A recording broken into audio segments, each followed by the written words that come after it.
SBS 비즈 시청자 여러분 주목하세요. 어려운 주식 투자가 쉬워지는 방법. 실시간 주식 정보 무료 추천주 제공. 하단 카카오톡 링크를 통해서 바로 입장하세요. 본격적으로 하반기가 시작됐습니다. 증권가에선 2,800을 넘어서 3,000선 돌파 이야기까지 나오는데요. 하반기 증시 어떻게 보시는지 궁금해요. 일단 백진수 대표님, 시장 어떻게 보고 계세요? 네, 저는 이제 긍정적으로 보고 있습니다. 예, 하반기에는 코스피 지수가 3,000포인트도 넘어서지 않을까라고 생각하고 있는데요. 이제 그 근거로 보는 게 하반기에는 시장에서 기다리고 있는 금리 인하도 좀 있을 것 같고, 그리고 국내 기업들의 실적도 이제 호조세를 좀 보일 것 같다.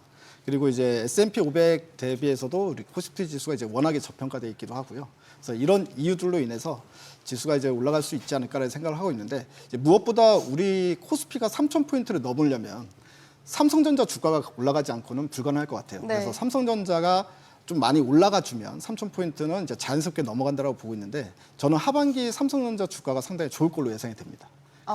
그렇기 때문에 지수도 3,000포인트를 기대해 볼 수 있다, 이렇게 보시는 건가요? 예, 맞습니다. 네, 알겠습니다. 그럼 박지원 대표님은 시장 어떻게 보세요? 좋게 보시나요?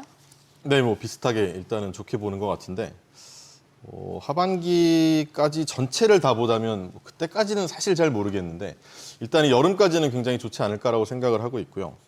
3,000포인트가 너무 가까워서 굳이 뭐 3,000 코앞에 있는 거를 얘기하기보다는 조금 더 멀리 봐도 된다고 생각을 하고 있습니다. 그럼 3,000 넘어서까지 좀 볼 수 네, 있다고 일단은 보시는 3,000 거예요? 되는 거 보고 그 다음 생각을 해봐도 되겠다라는 생각이고, 또 일각에서 걱정하시는 부분이 뭐 우리나 미국 증시나 상반기에 상승률이 좋았던 기업들이 대부분 이제 3분기가 되면서 꺾이는 경향들을 좀 보여주는 것 같은데, 뭐 반도체가 이제 특히 이제 워낙 좋았으니까 혹시 그러지 않겠냐라는 걱정들을 하시는데, 사실 반도체도 종목마다 워낙 다 달랐어가지고 반도체 전체가 꺾인다라는 느낌은 좀 아닐 것 같고요. 하이닉스만 보더라도 올해 한 2배 올랐죠. 벌써. 근데 삼성전자만 하더라도 삼성전자는 올해 시작할 때보다 지금이 뭐 한 3,000원 올랐나요? 한 4, 5%밖에 안 된단 말이죠. 네. 근데 그렇게 생각하면은 우리 시장은 아까 우리 백진수 대표가 또 얘기해 주셨지만, 결국은 시장을 이끄는 데 있어서 우리나라에서는 삼성전자의 힘이 굉장히 많이 필요할 거고, 상반기에 시장을 주도하는 힘을 전혀 보여주지 못했으니 반도체의 업황은 좋아질 것 같고 하니 삼성전자가 이번에 하반기를 좀 이끌어주면 어떨까 생각을 하고요. 환율이 좀 너무 높아서 걱정이긴 한데, 뭐 말씀하신 것처럼 금리 인하라든지 어떤 시그널이 좀 있었으면 좋겠다는 생각이고, 금리 인하라는 그 시그널이 강하게 좀 나오는 그 전까지는 아직은 좀 몇몇 정말 업종들이 시장을 이끌어갈 것 같아서 선택을 하시는 데 있어서는 좀 주의를 기울이셨으면 좋겠다, 이런 얘기를 드리면 될 것 같습니다. 네, 지금 시장 잘 보시는 두 분 모두 일단 하반기 증시 굉장히 긍정적으로 봐주셔서 조금 마음이 놓이는 것 같은데, 지금 박 대표님이 금리 얘기 꺼내주셨으니까요. 아무래도 국내 증시가 미국의 금리 인하 여부에 좀 좌지우지 될 것 같은데, 연내 금리 인하 가능하다고 보세요? 이제 금리는 이제 연준에서 위원들이 이제 투표해서 결정을 하게 될 텐데, 제가 뭐 한 번이다 두 번이다 얘기하는 거는 조금의 의미도 없는 것 같아서 제가 한두 번을 얘기하는 건 아닌 것 같고, 지금 연준 위원들 뭐 19명 중에서 대부분이 한두 번을 얘기를 하거든요. 그런 15명 정도가 한두 번을 얘기하기 때문에 제가 뭐 안 할걸요? 이런 얘기하는 것 자체는 전혀 의미가 없다고 생각해서 네. 하긴 한다라는 거고, 일단은 미국에서도 금리를 내리는 거에 대한 명분이 있다고 저는 생각을 하거든요. 일단 명목금리라는 게 있고, 명목금리는 이제 실질금리에다가 기대 인플레이션을 더하고 이제 기간 프리미엄 준 건데, 기간 프리미엄 뭐 됐다고 치고 기대 인플레이션에다가 이제 이 실질금리를 더해야지 명목금리가 되는데, 이 명목금리가 너무 높으면 주식이 오르기가, 자금이 결국 들어와야 되는데 자금이 주식시장으로 들어오기가 상당히 어려워집니다. 지금 S&P 500 지수 PER을 제가 보니까 22.6배 이렇게 보이던데, 이걸 수익률로 환산을 하면 뭐 한 4.4%? 이 정도 되거든요. 1년을 투자를 했을 때 내가 얻을 수 있는 기대 수익률이 얼마가 될까라고 하면 4.4%인데, 지금 미국의 10년물 국채 금리가 4.3이었다가 오늘 한 4.4, 45 되는 것 같았어요. 거의 비슷하단 말이죠. 근데 안전하기는 국채가 훨씬 안전하고, 위험하다고 느끼고 있는 위험자산이라고 하는 주식은 뭐 너도 기대 수익률이 4고 너도 4야 이러면 안전한 걸 하는 게 이성적인 판단을 하는 인간이라고 보여지기 때문에, 그럼 주식시장으로 들어오는 자금이 좀 적어질 수밖에 없다라는 거고. 네. 그래서 미국에서도 분명히 금리를 인하하든지 해서 이 채권 금리를 좀 떨어뜨리는 행동을 해줘야 될 것 같다고 생각을 합니다. 기대 인플레이션이야 뭐 물가가 요번에 6월 말에 PCE 물가가 2.6이 나와서 그거를 보고 나면은 뭐 연준 위원들도 금리 인하를 했을 때 뭐 어느 정도의 그런 경기가 막아주는 면이 있어야 될 텐데 있다고 판단을 할 수도 있을 것 같아요. 그래서 한 번인지 두 번인지를 제가 예측하기보다는 있을 거다. 네, 라고 생각을 하고 싶고 그게 달러를 진정시켜주는 효과가 있을 테니까 우리 시장에도 분명히 뭐 긍정적인 효과가 있지 않을까 기대를 하고 있습니다. 네, 알겠습니다. 그럼 백진수 대표님은 어떻게 생각하세요? 네, 앞에서 이제 워낙에 말씀을 잘해주셨는데 그 금리를 내리려면 이제 조건이 두 가지 중에 하나는 돼야 되는데 뭐 하나는 이제 인플레이션이 좀 둔화가 돼서 뭐 물가 걱정 안 해도 된다라고 했을 때 이제 워낙에 금리를 미리 올려놨으니까 이제 인하해도 되겠다 이런 이제 필요성을 느낄 때 또는 경기가 침체돼가지고 경기를 살려야 되겠다 이런 이제 욕구가 커졌을 때 이 두 가지 중에 하나는 조건이 충족이 돼야 금리 인하가 시작할 거잖아요. 근데 사실 이제 미국 경기로만 봤을 때 우리나라는 힘드신 분들 참 많지만 미국 경기는 지금 괜찮다고 하고 있는 거거든요. 계속해서. 그렇기 때문에 연준 위원들이 이 침체 부분에 있어서는 굳이 금리 인하에 대한 필요성을 못 느끼고 있다. 그런데 이제 인플레이션이 둔화가 되면 그것 때문에는 금리를 인하할 수 있는 여지가 생기는 거잖아요. 근데 이번에 이제 최근에 나온 CPI나 PCE 같은 지표를 보게 되면 뭐 점차적이지만 이제 인플레이션이 둔화되는 흐름이 나타나고 있고 실질적으로 그렇게 되면 이제 연준 위원들의 스탠스도 이제 매파적에서 이제 비둘기파적으로 좀 변할 수 있는 이제 여지가 생겼다고 저는 보고 있어요. 특히 이제 1년 인플레이션 전망이 이제 3.3%에서 3.0%로 감소가 됐거든요. 근데 이제 물론 연준의 목표치는 2%입니다. 2%지만 실제로 2%딱 됐을 때 이제 금리 인하를 시작할 게 아니라 그 언저리 정도 오면은 미리 선제적으로 한 번 정도는 금리 인하를 할 수 있다 이렇게 생각이 들어요. 근데 그게 이제 수치가 가까워져 오고 있습니다. 그렇기 때문에 제가 봤을 때는 이제 7월 달부터는 파월 의장의 멘트가 이제 비둘기파적으로 좀 바뀔 것 같다라는 생각이 들어요. 그리고 9월쯤 가면 이제 뭐 1년 기대 인플레이션이 이제 2%대 중반까지 내려오면 그렇게 되면 실제로 9월 달에 첫 번째 금리 인하가 일어날 수 있고 그리고 12월쯤에 한 번 더 일어날 수 있다. 물론 시장에서도 지금 현재 전문가들은 그렇게 예상하고 있는 상황이고요. 저도 그렇게 되기를 이제 바라고 있는 상황이다라고 볼 수 있습니다. 네, 알겠습니다. 뭐 하반기 증시 전망을 비롯해서 두 전문가님의 금리 인하 이슈에 대한 뷰까지 들어봤고요. 계속해서 최근 시장을 주도하는 섹터와 특징주 분석해 보겠습니다. 먼저 첫 번째 만렙 주식의 선택부터 살펴보죠.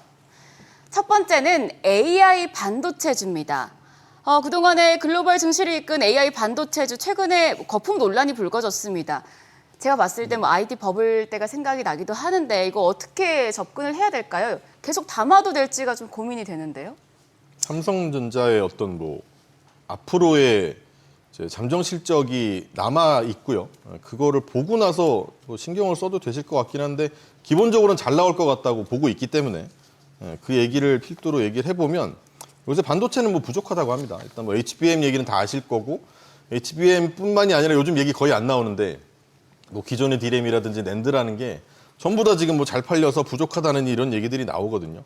삼성전자, 하이닉스에 대한 실적 기대감은 충분히 있다고 보고 그렇다면 이제 대전제를 하반기 반도체는 무조건 좋다를 두고 얘기를 좀 풀어가 보자면 네. 조금 걱정되는 게 이제 이익의 증가율이라는 게 좀 떨어지고 있는 건 사실입니다. 이게 이익은 계속 증가되고 있는 건 맞는데 증가율이라는 게 처음에 작년에 워낙 못했으니까 바닥 찍고 튀어오를 때 이익률이 갑자기 팍 뛰거든요.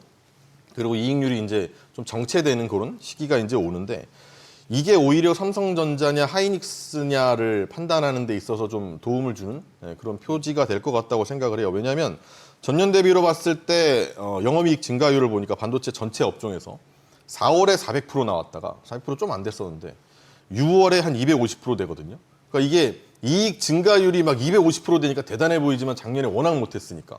근데 이게 400% 됐다 250% 되니까 충분히 좋아라고 할 수 있는데 그거는 우리가 수치를 보고 사는 얘기고 기본적으로 사람한테 한 10배는 좋아질 것 같아 했다가 8배밖에 안 됐다 이러면 좋다더니 이게 뭐야 이런 얘기가 나올 수밖에 없단 말이죠. 맞아요. 그러니까 오히려 삼성전자가 하반기에는 하이닉스보다 더 좋을 수 있다라고 말씀을 드릴 수 있죠. 왜냐하면 하이닉스는 엄청 올랐잖아요. 정말 아까도 얘기했지만 그래서 네.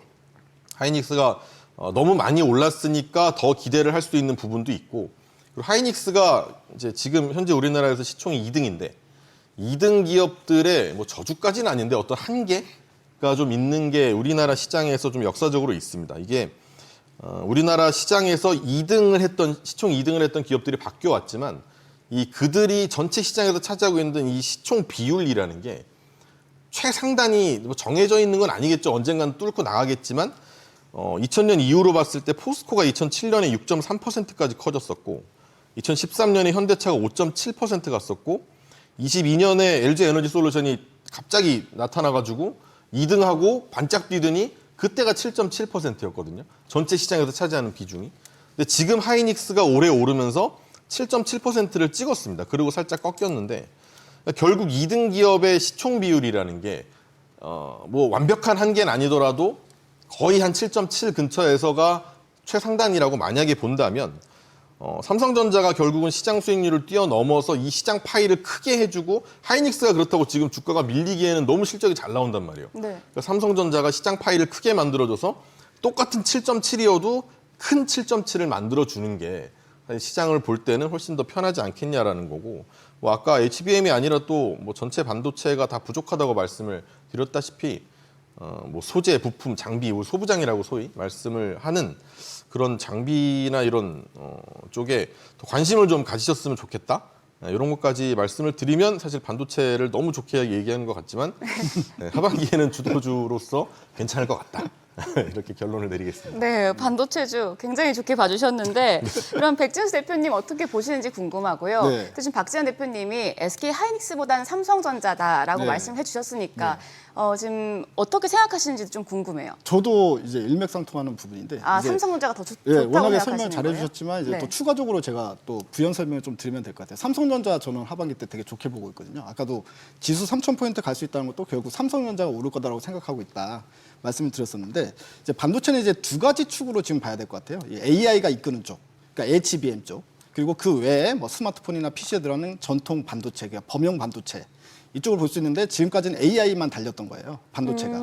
범용 제품 쪽은 가격 변동이 크게 일어나질 않으니까 막 이렇게 올라가지 않고 엔비디아와 수요가 많다 보니까 HBM은 원래 비싼 반도체이기도 하고 많이 팔리기도 하고 그래서 하이닉스가 실적이 크게 올랐죠. 그러면서 하이닉스 주가가 2배 가는 동안 삼성전자는 이 HBM에서 좀 밀렸단 말이죠. 하이닉스한테 좀 뒤처지다 보니까 주가가 제자리에 있었습니다.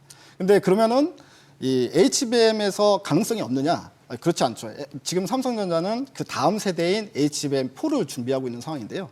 이제 여기서는 엔비디아의 선택을 받을 가능성이 크다라고 보고 있고, 그리고 그 외에 이제 범용 D램 쪽이 반등이 나올 때가 됐습니다. 이제 보게 되면 지금 HBM이 워낙에 잘 나가고 핫하다 보니까 이제 업체는 세 군데밖에 없잖아요. 삼성, 하이닉스, 마이크론 세 군데밖에 없는데 HBM 쪽에 증설을 많이 하잖아요.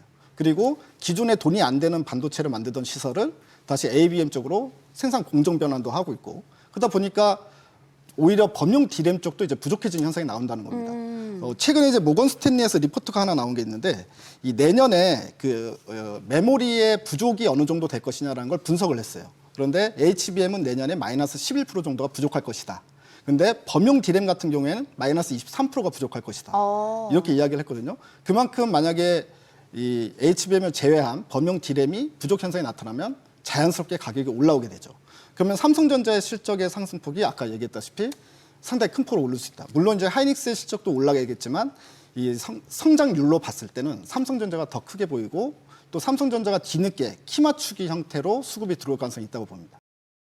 오늘의 투자 정보 검색창에 SBS 비즈의 재테크존, 크존을 검색해 보세요.